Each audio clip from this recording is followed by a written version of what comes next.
林小璐和林英深夜私会，聊的却是伊之濑的问题。因为最近关于伊之濑的谣言在学校里传得越来越广，而这一切都是板柳的手笔。那天板柳去学生会办公室找了南云，直接告诉他自己接下来要对伊之濑出手，毕竟伊之濑也是学生会的一员，所以提前过来告知一下。南云很不满板柳的态度，表示那个女孩是他要专门疼爱的私人物品，不允许板柳对他出手。可惜这个小萝莉也不会听他一个区学生会长的话。第二天一大早，林小璐来到班上，就看见一群人围着清景泽。从林英那里得知清景泽和班长分手了，班长又帅性格又好，女生们听说后纷纷蠢蠢欲动起来。就在这时，板柳居然来到他们班门口了，直接说要找山内同学。所有人都震惊了，为什么山内这个平平无奇的男人会得到 A 班美少女的青睐呀？当然作为观众的我们可没忘，上次就是这个山内不小心把瘸腿小萝莉给绊倒了，但山内被板柳迷得神魂颠倒，毫不犹豫就想跟上去，却被林英叫住，提醒他这很可能是个陷阱。可山内对自己的实力太过自信，兴高采烈的就跑了出去。放学后，林小璐的小团体再次聚会，波流家问他们对于山内被板柳叫走这件事怎么看。林小璐了解板柳，知道肯定不是往恋爱那方面靠的，紧接着又聊起了班里的其他八卦。这时林小璐收到了一条不再联系人名单的信息，没想到居然是同班同学王美雨。在此之前，林小璐和王美雨毫无交集，突然把人叫出来，还以为是要告白呢，结果人家只是想问一下关于班长的事情，因为觉得班长跟林小璐的关系不错。王美雨想知道班长现在有没有喜欢的人，林小璐当然不可能知道这种事情，不过他提醒王美雨，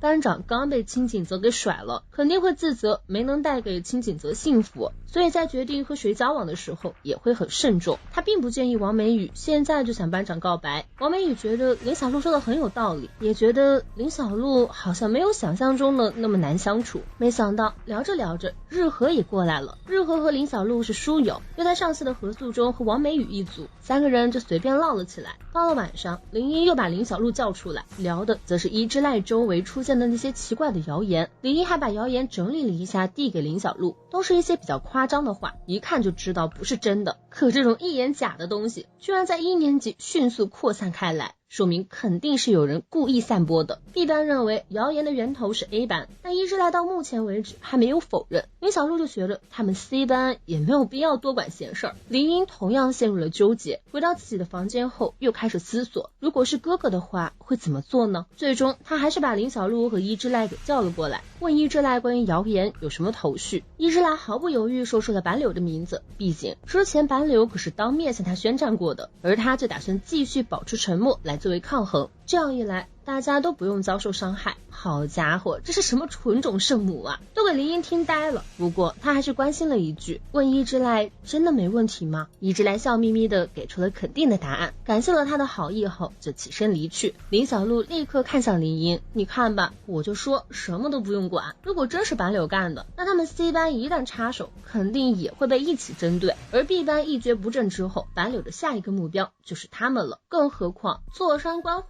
斗对他们 C 班也没有什么损失，换作是以前的林英绝对会这么想，现在这种话就从林小璐的嘴里说了出来。他还评价林英太过理想主义，说完后也起身离开了，却看到伊之濑一直站在门口没走。咱们陆哥究竟有多受欢迎，一天之内居然私会了3个美少女，刚从林英的房间出来就又和伊之濑去看雪景。伊之濑只想告诉林小璐不用太过为他担心，说完后就跑了。这时林小璐又接到一个陌生人打来的电话，那边的人却只喊了一声他的名字。林小璐自言自语一句，看来是开始行动了呀。第二天又发生了一件大事儿，所有人的收件箱里都被塞了一封信，上面写着伊之濑帆波是犯罪者。伊之濑的同学们都很担心他，想劝说他站出来反击，可伊之濑还是那一副默不作声的态度。而林小璐则被一个陌生少女跟到了房间，这妹子还特别自来熟，表示自己要说的事情很多，让林小璐先拿杯饮料过来。这个一班的女孩一上来就说要把伊之濑隐藏的真相告诉林小璐，不过一切还要从她为什么会被板柳流使唤说起。虽然林小璐并不关心这个，这姑娘也是个奇才，在实力至上主义的学校居然还敢偷东西，而且偷盗技巧相当高超。这一幕被板柳撞见之后，板柳就开始以此作为要挟，让他为自己办事儿。伊之濑则和他有过相似的经历，并且同样被板柳得知，所以他才会利用谣言攻击伊之濑，这让少女难免有些感同身受。他注意到板柳一直非常提防林小璐，心想这个男人肯定是个大佬，所以才会过来求他，希望他能阻止板柳。为了让林小璐相信自己的话，他直接展示了自己的偷盗技巧，去小卖部偷了一罐啤酒出来。林小璐相信了他的话，也答应了他的请求。等女孩一走，他就接到了学哥打来的电话，得知桔梗和南云发生了接触。转眼间到了情人节这天，清景泽给林小璐打了个电话，那边却直接挂断，又给他发了条信息，约他放学后见面。到了班上，大家都在讨论情人节的事情，林小璐一进来就被须藤问有没有收到巧克力，当然最重要的是有没有收到林音送的巧克力。听到林小璐说没有，他就放心了。在场的几个男生和林小璐一样，都是一个也没收到，他们只能进行自我安慰，肯定是女生们都在害羞，还没来得及送呢。一扭头，班长手里提着2大袋可恶的帅哥。回到座位上的林小璐问林音最近跟桔梗相处的怎么样，林音表示还在努力改善他们之间的关系，他自我感觉还不错，桔梗好像也在慢慢改变。今天放学后，他们还要一起去购物中心喝茶唠嗑呢。结合昨天从学哥那里得到的情报，林小璐知道林音肯定要中计，但他什么都没说。就在这时，须藤红着脸过来问林音自己什么时候才能去找他补习，却被美少女无情拒绝。现在不急，社团活动休息再开始也不迟。放学后，林小璐去赴清景泽的约，殊不知桥本正在偷偷跟踪他。那天晚上，龙源和桥本会面，被南云和学哥撞上。果然，龙源之前的失意落魄都是装出来的，他时刻准备着东山再起，甚至还勾搭上了 A 班的人。龙源不屑跟他们继续聊，扬长而去之后，南云也不在乎桥本还在现场，直接让学哥在明天的考试中弃权，说他根本就没看穿自己布的局，他看中的那个人也没看穿，而学哥看中的人自然就是林小璐。听到这个名字后，桥本就格外在意，在合宿中他并没有发现林小璐有什么过人之处，所以就趁今天来偷偷观察一下，咱们陆哥的魅力已经达到男女通吃了吗？桥本像个跟踪狂一样跟在他身后，怎么看都不觉得这人像是知道很多内幕的样子，说是他让龙源失势就更不可能了。结果下一秒就看到了上次被龙源绑架的清景泽，难道清景泽就是林小璐秘密联系的人吗？林小璐叫清景泽出来，当然不可能是因为情人节这种事情，他只是想问问清景泽对这个号码有没有印象，也就是上次打电话过来莫名其妙喊了声他名字的那个人。可惜清景泽也不认识，表示会帮他调查一下的。接着林小璐又问清景泽期末考有没有问题，如果需要的话自己可以帮他补习，不过只能在深夜。清景泽顿时心花怒放，眼看林小璐要走了，赶紧叫住他，问他知不知道今天是什么日子。这种事情林小璐还是知道的。刚回答完情人节，清景泽就把早已准备好的巧克力给他递了过去，因为傲娇还非要解释原本是准备给班长的，但现在他们分手了，为了不浪费，再加上看林小璐一个巧克力都没收到，就便宜他了。桥本一看只是送个巧克力，立刻就放心了，这是单纯的恋爱呀，那应该没什么有趣的发展了。突然他察觉到了一丝不对劲，继续跟了上去，却被林小璐敏锐的发现。金景泽也接收到了暗示，赶紧准备离开。桥本见状直接现身，用一副八卦的语气问他们俩是不是要谈恋爱。要知道金景泽的前男友可是那个帅哥平田啊，不惜甩了平田也要跟林小璐在一起，陆哥你魅力不小啊。金景泽立刻撇清关系，理由还是刚刚跟林小璐说的那一套。桥本自然是不信的，两人这才对视一眼，不得已说出真相。其实巧克力是金景泽拜托林小璐帮忙转交给他喜欢的人的，没想到桥本这么没分寸感，居然直接问金景泽喜欢的是谁，这人家怎么可能告诉他？于是他使出大杀招，给金景泽来了个壁咚，深情告白，让金景泽跟自己交往，同时观察林小璐的反应。结果林小璐理都不理，扭头就走。清景泽也不想再跟这个轻浮男接触，推开他就跑了。桥本装作什么都没发生的样子，提出要和林小璐交换联系方式。林小璐没有理由拒绝，但这种事情他也无所谓。万万没想到，今天最后居然收到了5份巧克力，除了清景泽的那一份，还有小团体的2个女同学以及另外2份没署名的。更没有想到的是，他居然亲自煮了份粥去给伊之濑送去，因为伊之濑最近都在请病假，